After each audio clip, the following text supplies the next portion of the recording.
গত বছর অশোকনগরের তৃণমূল নেতাকে গুলি করে খুন। এর 1 বছর 5 মাস পর দোষী সাব্যস্ত জমির কারবারি গৌতম দাস।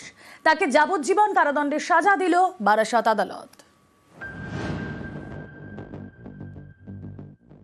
গত বছরের ফেব্রুয়ারি অশোকনগরে খুন হন তৃণমূল নেতা বিজন দাস। কয়েকদিন পরেই জমির কারবারি গৌতম দাসকে গ্রেফতার করে পুলিশ। বুধবার তাকে দোষী সাব্যস্ত করে বারাসাত আদালত। বৃহস্পতিবার যাবজ্জীবন কারাদণ্ডের সাজা।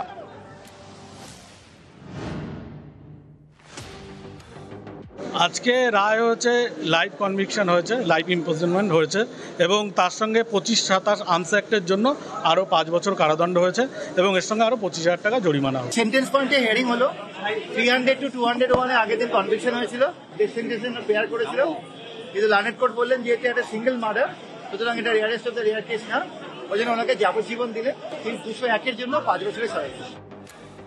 বিচারের বাণী শুনতে আদালতে এদিন ছিল ভিড়। নিহত তৃণমূল নেতার জন্য চোখে জল।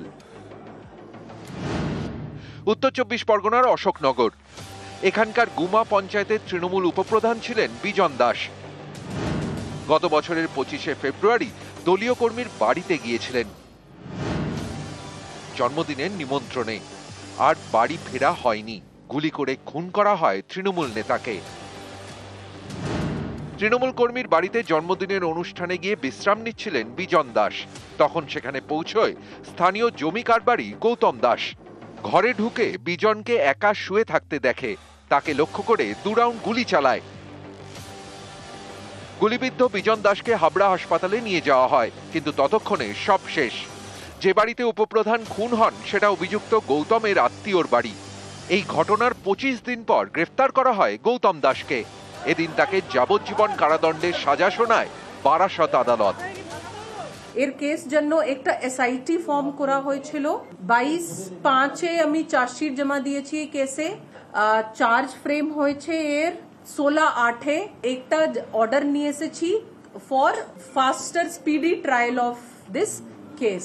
আজকে ওর সেন্টেন্স অ্যানাউন্স হয়েছে, রিগ্রেস লাইফ ইমপ্রিজন পেয়েছে ও। উত্তর 24 পরগনার বারাসাত থেকে জিয়াউল আলম, নিউজ 18 বাংলা।